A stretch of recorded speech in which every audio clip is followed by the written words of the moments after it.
Hello, this is Push Dustin, This is Brando. and today we'll be talking a little bit about Tokyo Game Show, mainly our impressions, what we thought of the event.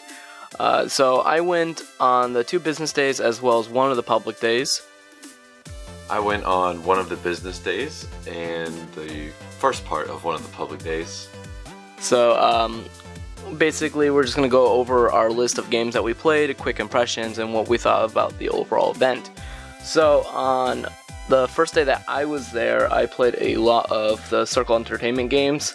I checked out Fire Emblem Warriors, and I also was able to check out the Luna XXX. So when I got there, first thing we did was Fire Emblem Warriors, and then played a couple other demos, hit up the Circle Entertainment indie games, then went over to the Indie Hall, played some of those indie games, and then a couple other titles like Cuphead, Dragon Ball Z Xenoverse, and then wrapped it up on Saturday with Resident Evil Revelations on the Switch and Dragon Ball FighterZ. Alright, so I guess let's go ahead and just start off with Fire Emblem Warriors. That game comes out in about less than a week in Japan.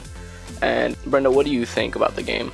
Completely honest, I've never played a Warriors game before, so it was a lot of spectacle to my eyes, just like mashing the attack buttons and then seeing 50 enemies get juggled in 5 different angles and then doing a special attack and it goes whoosh, and you see the character's eyes.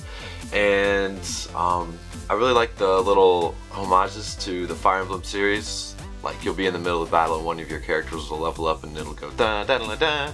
I hated that. It just breaks the game for me. It's so quick though. It's like da da da da, and you get some stats and then you're back into it. But at least you can turn it off, from what I understand. Okay. Yeah, the game, I mean, it looks like, every other Warriors game that I've seen. The hits just feel kind of, not cheap, but they're, it's a fast slasher, so you're just running around. Yeah, you're mowing down thousands of enemies. Yeah. I feel like the people who like Fire Emblem, the people who like Warriors, and the middle of that Venn diagram will really like it.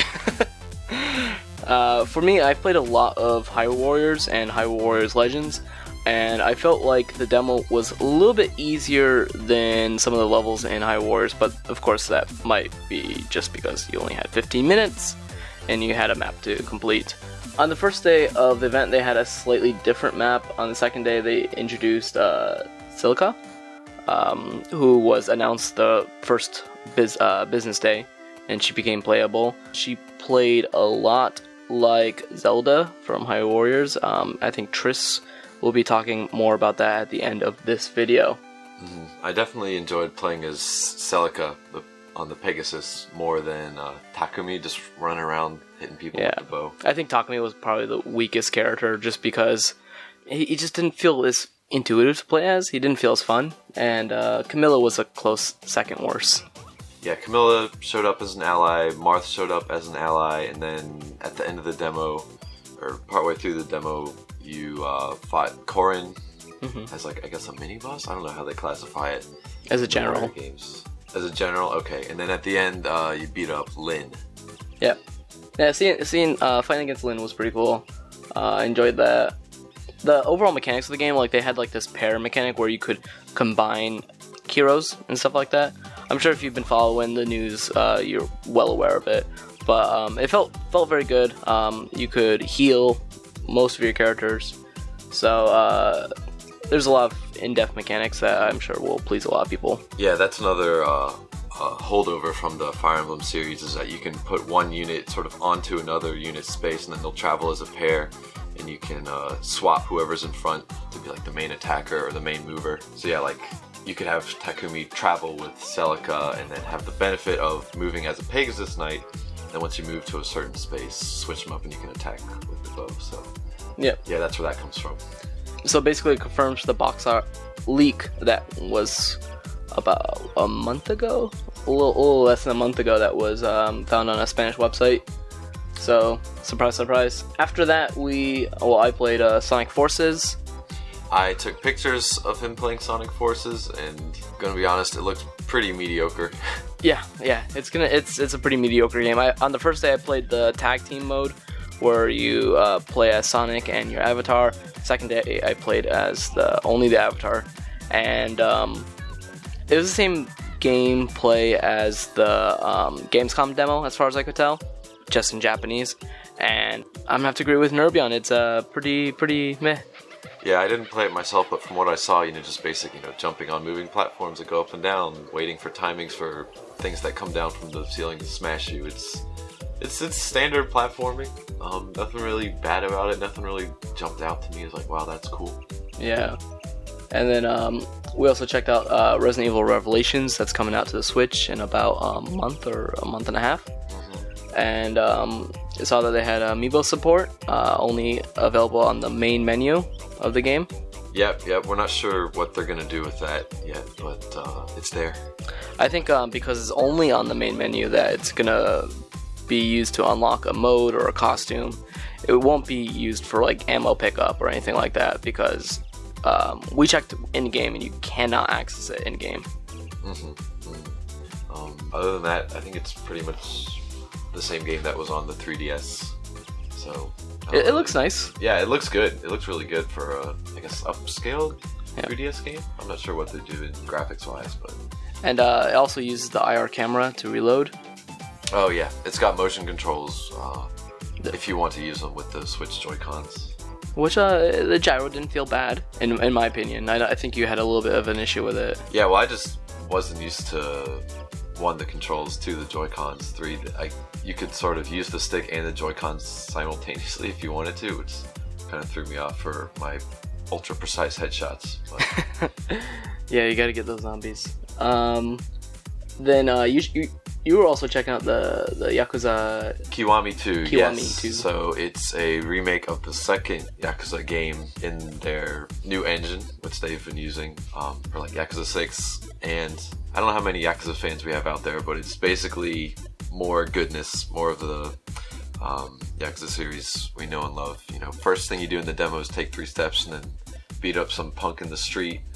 It looks very good. There's like we played it. The demo was taking place at night, and there was like this really soft rain effect. Everything looked really smooth, and finished the demo and got a sick box of tissues. The swag is important. Yes. We're trying to buy our hearts. Not really too much to say there. If you like Yakuza, you'll like it. Yeah. We also checked out a lot of the games from Circle Entertainment or Fly High. Fly High is the Japanese company. Circle Entertainment is the Western company. Yeah, they're a publisher for a number of indie games, which they brought to their booth. Yeah, mainly Switch titles. So which of those titles stuck out to you as? Personally, I really liked Picontier. I'm a huge fan of Kamiko, so finally getting my hands on Picontier after seeing the developer tease it a lot on Twitter. It was really great. It plays a lot like Harvest Moon / you have it's like an action RPG kind of thing. It's really fun. Going around trying to beat up enemies and collect items. There were 3 that stuck out to me from the ones I played. One was Golf Story. Yeah. It's this charming little top-down, kind of looks like Earthbound style. A lot of people are comparing it to like the Mario golf games on the Game Boy. Oh yeah? Yeah, by Camelot. I never played those, actually, unfortunately. But basically it's an RPG where you can golf anywhere, so you can just walk around, throw balls, practice your putt. It uses like a stop the bar timing mini game for power and aiming, and then it gets more complicated. You'll have more objectives, and they throw you some curveballs. But the basic gameplay was really fun. So yeah, like there was like one where you had to like avoid the moles from taking your balls. There's another one where you had to shoot onto the green from different angles and stuff there like was that. one mission where you just had to race a guy running around the map. So yeah, there's quite a bit of different quests and stuff like that you'd have to do. yeah, should be a fun little game. We also checked out Splasher, which was also my number 2 for Circle Entertainment. Splasher is a game that basically is a mashup of Splatoon and a platformer. Yeah, it's a 2D side-scrolling platformer with, I guess, some puzzly elements because, like Splatoon or Portal 2, you've got these goos, this paint, and also water to wash away the paint. And the paint has different properties, like if there's yellow paint on a wall, you jump at that wall, you'll bounce off of it, and like the pink paint allows you to run up walls and on the ceiling. So getting creative with these different paints and platforming was the real appeal of that game. There was also Guns, Gore, and Cannoli, which was a 2D shooter game. Yeah, kind of an old school 2D side scroller brawler, but you had guns. It was fun enough. Nothing really jumped out at me as like, wow, this is the true charm of this game. It wasn't bad, but nothing really jumped out. Rororo, which was in the West is known as Death Squared. It's coming out in Japan. That's a fun little couch co-op puzzle game where each character is a cube, just a square on the puzzle board, and they're moving around different spaces, do different things, and you can work cooperatively. You can screw your partner over by pushing them into spikes. Push them on the spikes or off the map. So again, that should be fun. Couch co-op. Yeah, basically there's a lot of indie games that are coming to the Switch. Nintendo didn't have an official presence at Tokyo Game Show. Aonuma was there on the first business day to accept the award for Breath of the Wild, but they weren't officially there, basically. So there's a lot of indie dev representation on the Switch. A lot of Switch representation, but not a lot of Nintendo representation. So another one of those indie titles was Luna Triple X.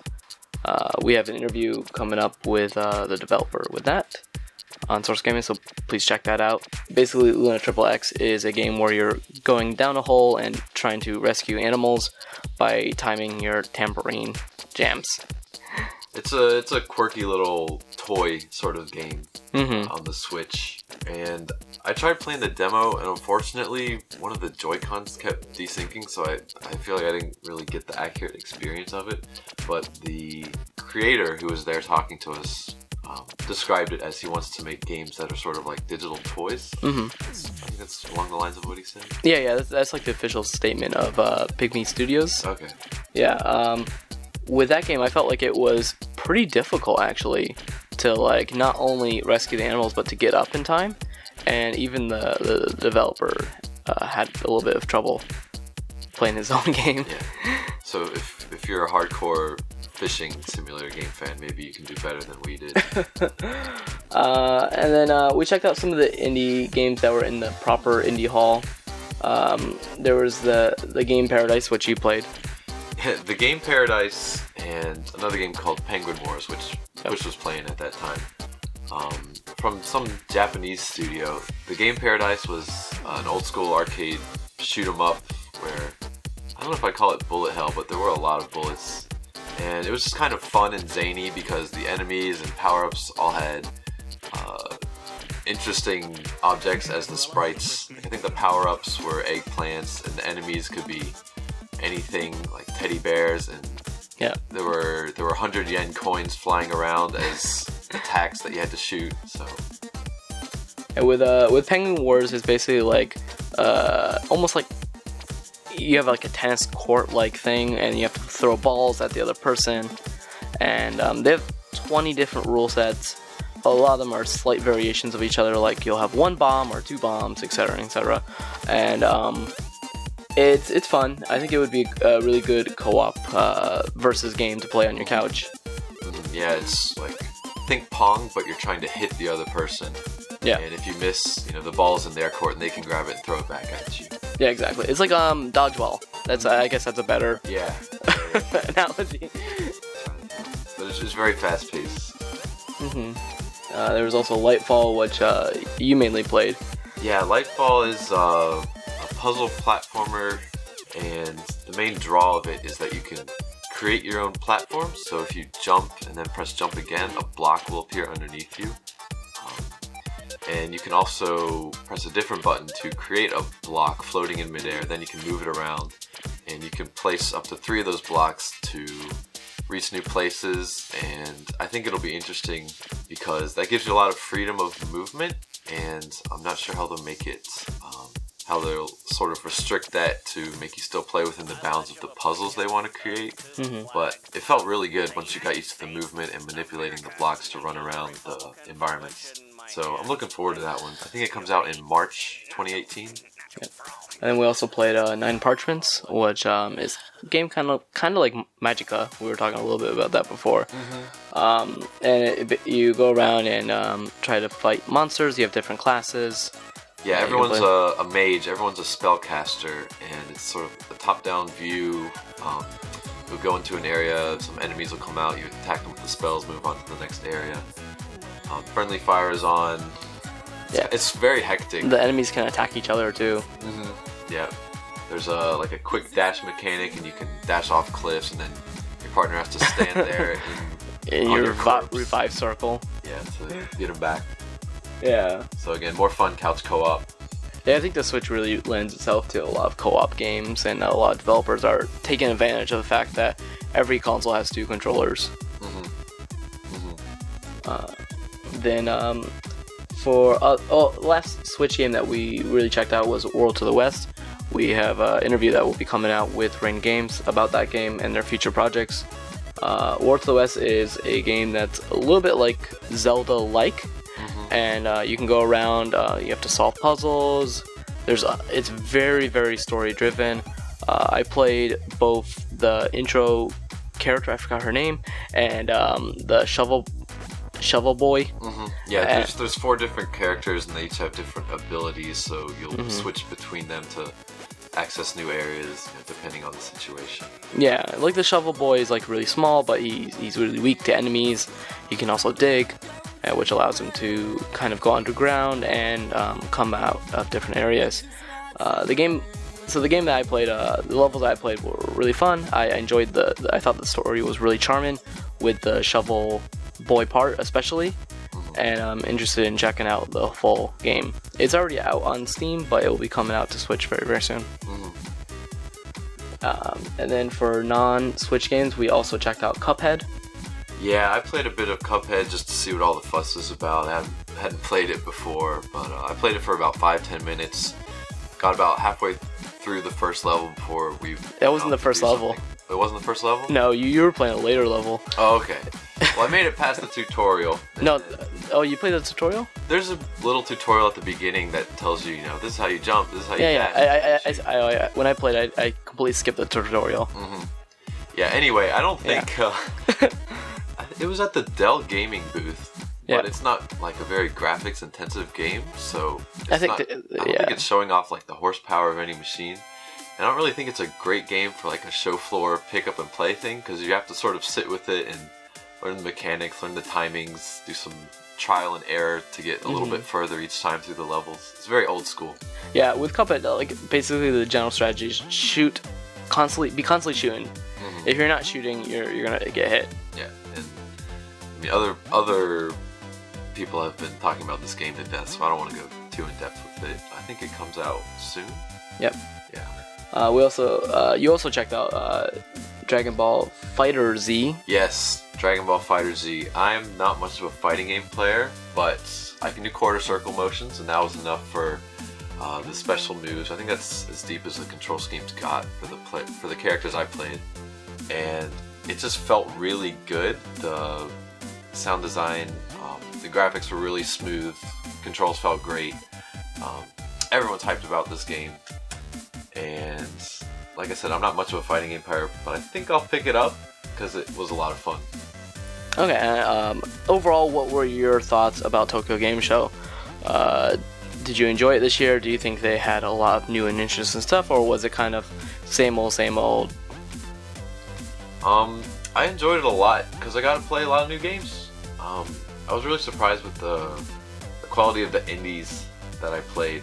I think there were only a handful where I would think, man, I probably wouldn't play this again.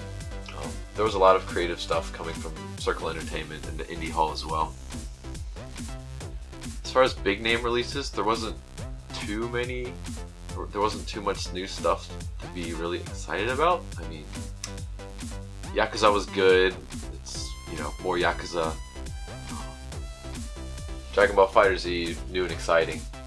Other than that, I didn't play too many big name releases that really, surprised people. Yeah, I would say in general, Tokyo Game Show felt like it was a rehash of last year, except less VR.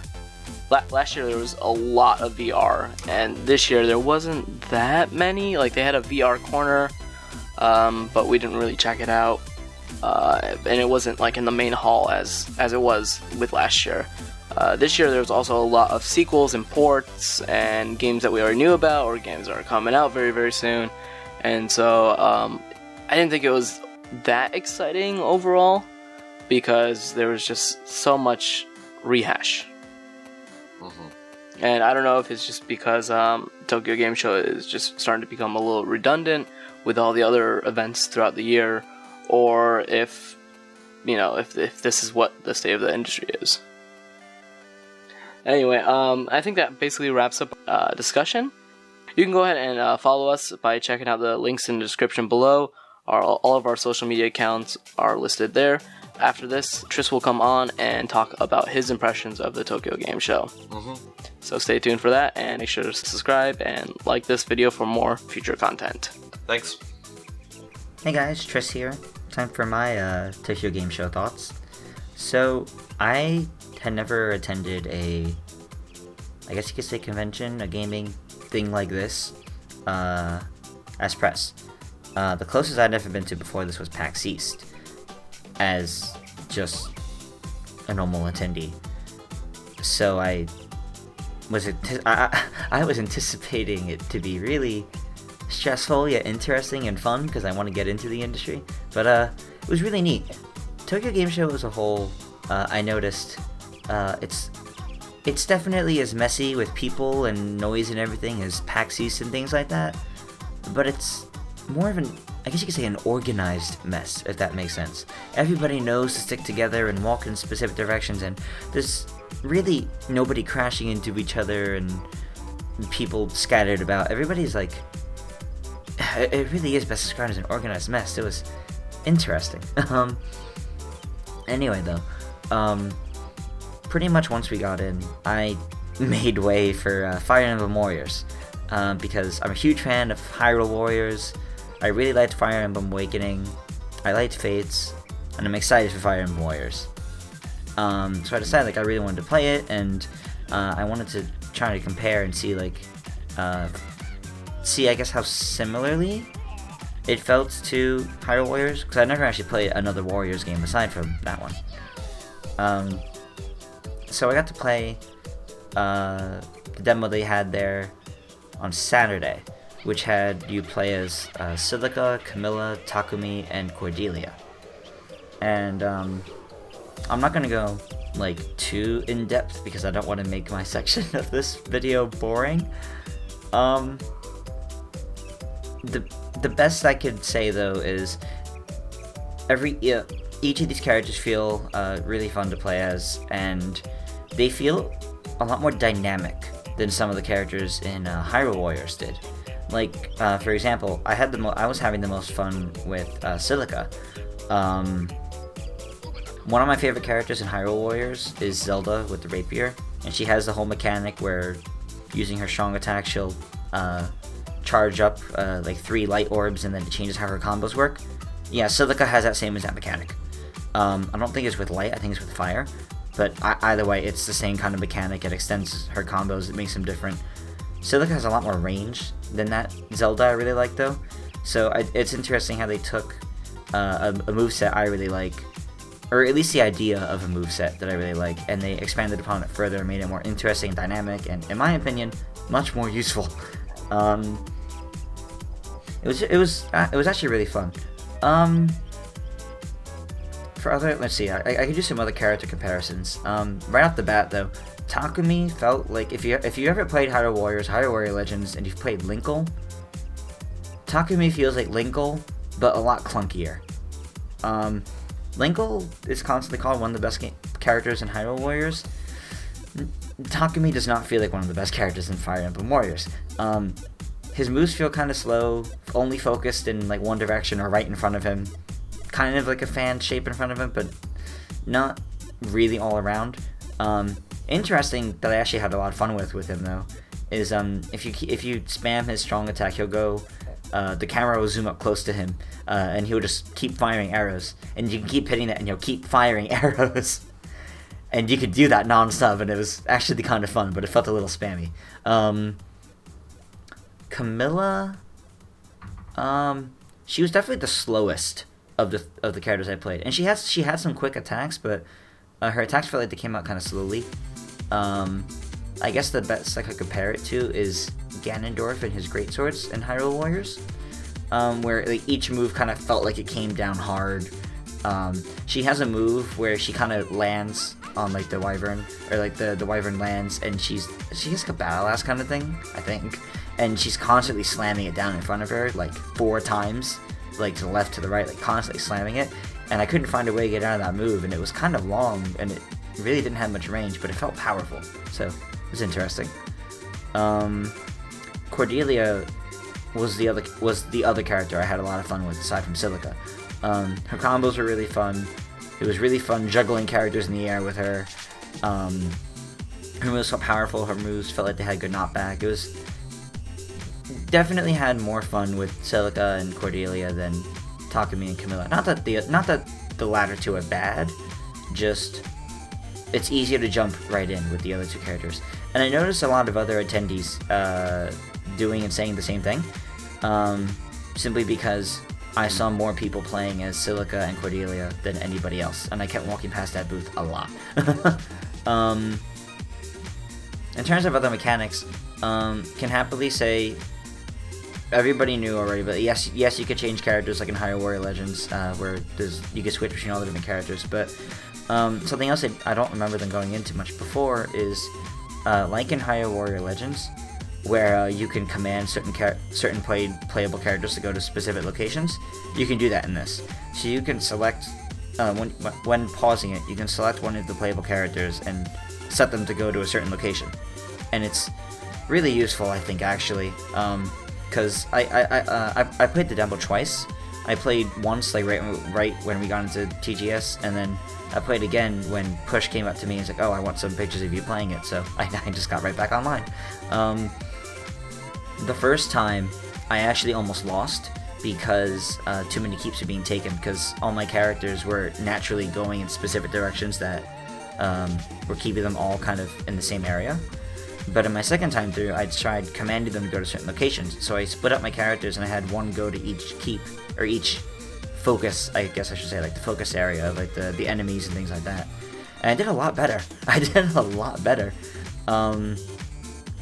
It just worked out really nicely that they have that, and it felt like it worked better than it did in Hyrule Warrior Legends. Because in Hyrule Warrior Legends, once they finish their goal there, they just stay there. I noticed in Fire Emblem Warriors here, once they finish, like, for example, if let's say I set Camilla to go fight Frederick. If Frederick gets defeated, Camilla actually goes on to go do her own thing. She doesn't just stand there. So that's a bonus. That's actually pretty nice. The team up mechanic, or team up, whatever it's called, from Fire Emblem, where like you pull people together. It's easy to do.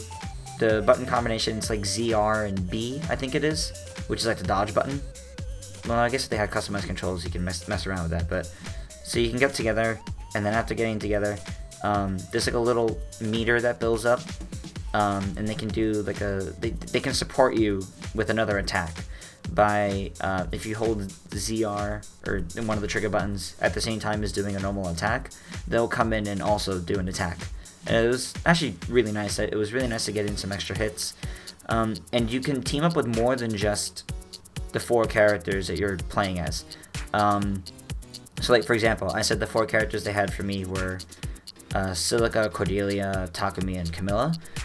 Marth and Sakura were also on the field. I couldn't play as them, but they were also there. I could still team up with them and have them help me out. This mechanic is really good because I took in Sakura when she was almost dead, because she went off to fight someone alone and she was losing badly. So I pulled her in for the assist, and because it actually removes them from the battlefield. They only come back on when you use an attack for them. It stopped her from dying, and she was not taking damage again. And she would not take damage unless I removed her, which you can cancel like the team up as easily as you start it. But yeah, if there's like a team member that you need to protect, like a certain like character, like a named character that you need to protect, if it lets you team up with them, do that, because they won't take damage then. Granted, if you die, they probably will too, but I mean, if you're good enough, I mean, that seems pretty fine. Moving on from Fire Emblem Warriors, because that's all I've talked about so far. I walked around the rest of TGS, even after Push and Brando left, and we did interviews. Push, Brando, and I covered some interviews. Pretty sure they're already talking about it. Those went pretty well. I felt a little bad because I wasn't familiar with the developers of either one, so I could not contribute too much to them, but it was still very interesting.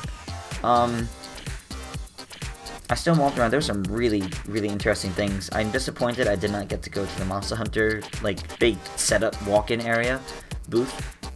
Words. Because it was really interesting looking, but there was, like, 500 people at it. Like, I couldn't even get a good picture of that area, disappointingly enough. So, I wanted to show people it, but, oh well. And then the terrors that is the halls with the merch, because oh my gosh, we went there and that was when Push and Brando said no, we're out, we don't want to walk in that crowd.